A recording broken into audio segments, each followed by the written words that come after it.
Famous, kembali lagi bersama saya Teddy di acara Sharing with Kim pastinya ya kan. Dan sharing kali ini kita mengundang Dr. Ratna. Yeay, tepuk tangan buat Dr. Ratna. Halo dokter. Dr. Ratna ini adalah seorang psikiater yang sudah 30 tahun berpengalaman menangani segala pergejolak dalam kehidupan seseorang. Ya kan? Manja kan? Oke, talk show kali ini akan membicarakan tentang kesehatan mental kawan dengan HIV. Maaf, masker aku. Pertama kita akan berbincang seputar pribadi orang dengan HIV itu sendiri. Dan yang kedua adalah seputar lingkungannya ya. Karena kedua hal ini pasti akan saling berhubungan erat, betul dong? Betul. Betul sekali ya. Terutama jika kita membahas perihal dukungan kesehatan mentalnya, oke? Oke, kembali ke Dr. Ratna. Dr. Ratna apa kabar? Baik, alhamdulillah sehat. Alhamdulillah sehat ya, bisa dok. jalan, bisa olahraga. Bisa bergoyang nggak dok? Kita goyang sama-sama nanti ya dok.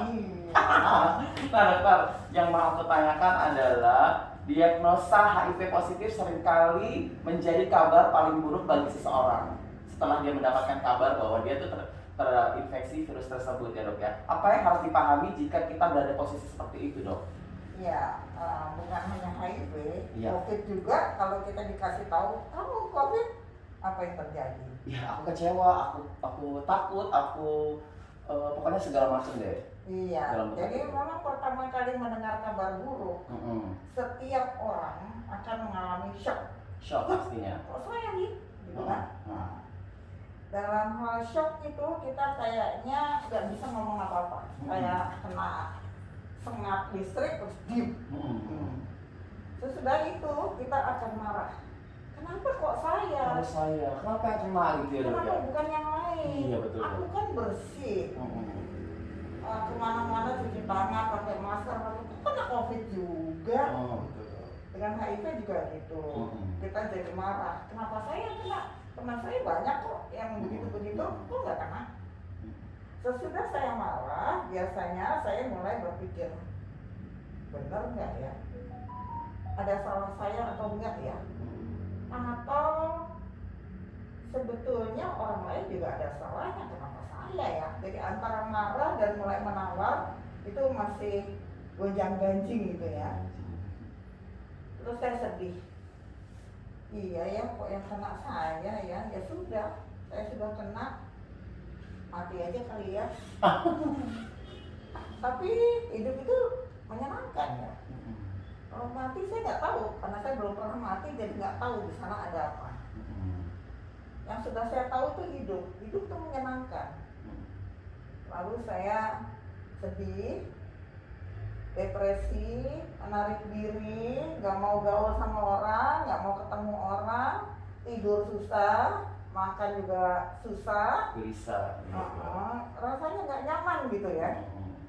Terus lama-lama dalam situasi seperti itu, nggak nyaman kan orang depresi. Betul dok. Lihat orang-orang kok udah semangat, kok saya jadi sedih kayak gini gitu. Jadi karena lama-lama dalam situasi depresi saya juga pengen juga kadang-kadang jadi orang yang seperti orang lain. Lalu saya mulai mentes diri saya. Kira-kira saya bisa nggak ya kayak orang-orang itu?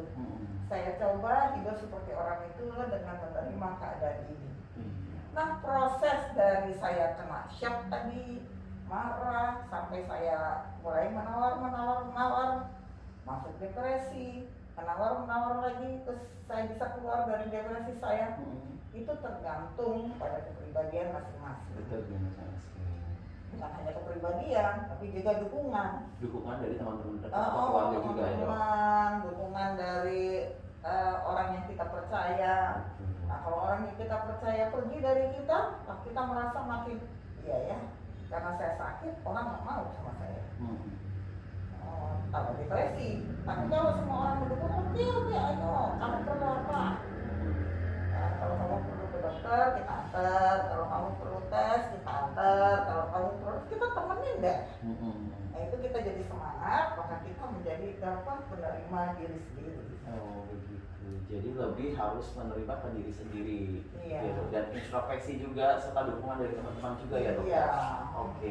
ini dok, aku mau menanyakan adalah tentang penerimaan diri. Kadang orang sudah merasa menerima dirinya ya kan, menerima kabar tersebut, tapi di sisi lain dia suka pasti nangis sendiri ya kan. Jadi yang mau aku tanyakan bagaimana tuh dok untuk bisa melewati masa-masa tersebut itu. Memang masa penerimaan diri itu tidak semudah yang kita omong. Selalu ada waktu menjalani proses. Iya. Nah, kadang-kadang memang orang jadi nangis sendiri, merasa kok saya sih, gitu kan? Tadi kan masih kok saya sih, sedih, nangis, nggak apa-apa. Itu sebuah proses. Sebuah proses ya. Yang diperlukan adalah dukungan dari lingkungan, Dari teman-teman, dari orang terdekat juga. ya, teman-teman, orang-orang tercinta yang menemani. Lalu kita menemani dia dalam proses itu. Dia mau nangis, biarkan menangis. Dikeluarkan aja. Dikeluarkan aja. Karena dengan menangis, beban di dalam dirinya itu banyak berkurang. Kita nggak boleh bilang jangan nangis, gitu aja kok nangis, nggak bisa begitu. Orang dia mau nangis, ya biar nangis. Setelah selesai menangis, biasanya sedikit lega. Sedikit lega, terus kita tanya, kamu keperluannya apa, butuhnya apa, saya ada di sini. Kalau mau ke dokter ayo, kalau mau ke rumah sakit ayo, mau cari obat ayo, aku ada di sini untuk kamu. Nah dia biasanya jadi bersemangat tuh. Nah, dengan cara begitu dia bisa lebih mudah untuk menerima dirinya. Menerima dirinya. Nah, Himas, jadi untuk kalian teman-teman beri dukungan buat teman-teman kita yang memang sudah mendapatkan kabar terkena virus ya. Oke. Nah, Himas tadi sudah dijelaskan tentang penerimaan diri dari Dokter Ratna, dan sekarang dokter biasanya suka timbul masalah baru lagi ya kan tentang menstigma dirinya sendiri, ya kan? Nah, itu bagaimana dok? Ya, kita pikir seluruh dunia matanya tertuju kepada kita. Iya. Jadi kita tutup diri kita, Oke. kita menstigma diri kita sendiri. Jangan-jangan orang tahu apa yang saya kerjakan. Jangan-jangan mereka nggak suka saya begini, Iya. gitu. Jangan mereka benci sama aku, gitu. Kan aku Lebih begini. baik saya mundur. Iya, iya. Saya tutup diri saya, itu menstigma diri sendiri. Menstigma diri sendiri itu berkaitan dengan norma sebetulnya. Norma keluarga yang dia dididik, kalau ini dosa, ini tidak. Oh, gitu. Jadi dia merasa penularan ini datangnya dari hal-hal yang tidak sesuai dengan norma. Misalnya melakukan penyuntikan narkotika, itu kan tidak sesuai dengan norma sosial. Atau melakukan hubungan seksual yang di luar norma juga, gitu ya. Kalau dengan norma mungkin dia tidak akan merasa bersalah besar sekali. Atau dia berpikir saya akan menularkan di penyakit saya kepada pasangan saya, kepada anak saya, gitu. Padahal anak nggak berdosa, kok saya bikin dosa sama dia. Atau ya selain itu penyakit ini juga oleh masyarakat dianggap kita berbuat dosa.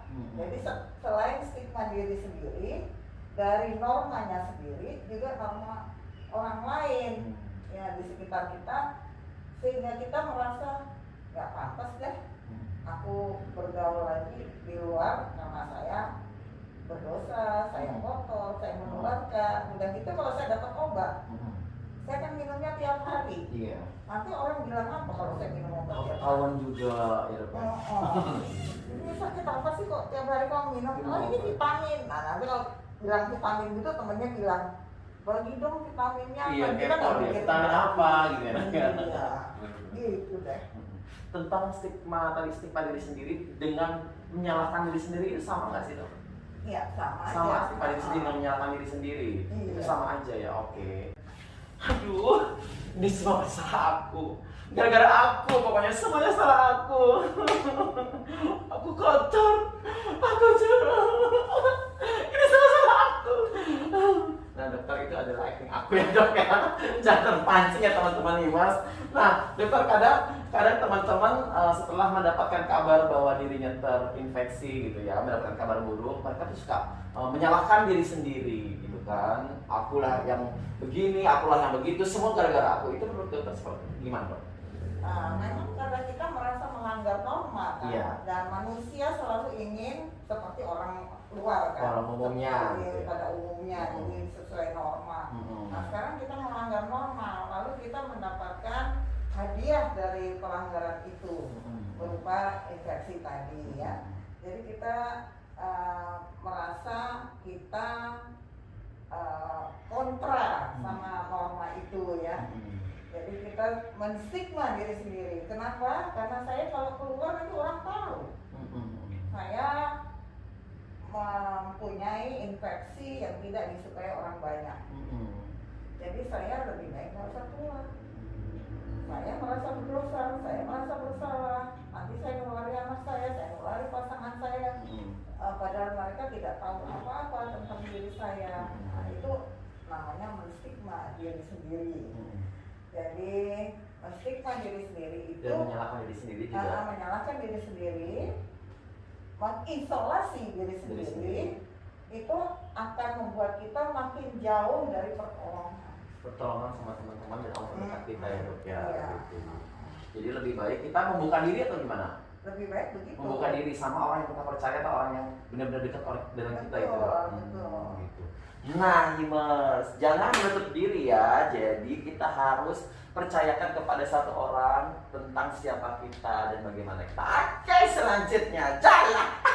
Nah, Dokter Ratna, saya kan sebagai pendamping teman-teman yang HIV positif juga nih. Kadang dan sering teman-teman bahwa baru dapat tes di awal bahwa dia terdiagnosa sebagai HIV positif, ya kan? Dan dia itu menolak dan nggak percaya dengan hasil tersebut. Kira-kira gimana tuh, Dok? Iya, seringkali orang tidak percaya. Tidak percaya, hasil ya. tes. Karena di dalam dirinya ada penolakan. Gue nggak kayak gitu. Itu bahasanya mereka ya. Dan ini sering terjadi di klinik. Bahkan saya, bukan hanya saya, beberapa teman di klinik ini pernah menerima orang sampai 13 kali. Hah? 13 kali? Tes? 7 kali tes. Dan dia tidak percaya? Enggak Oh pernah my percaya. God. Dia bilang, ini bukan hasil saya. Baik itu hasilnya non reaktif maupun reaktif. Oh gitu. Non reaktif juga nggak percaya, reaktif juga nggak percaya. Jadi di sini ada suatu penolakan. Kalau penolakan itu dasarnya apa? Dasarnya belum menerima diri sendiri. Belum menerima diri sendiri. Ya, jauh sekali kan dari hasil lab ke penolakan tidak menerima diri sendiri itu jauh sebetulnya. Nah, kalau sudah begini dibutuhkan pendekatan profesional. Kita tidak lagi bisa masuk melalui konseling biasa. Kita harus melakukan terapi yang lebih dalam dari ini. Jadi kita menggali lagi apa yang salah dalam dirinya. Kayak orang bikin sumur itu digali lagi sampai kita ketemu core-nya. Apa sih yang bikin dia harus menolak?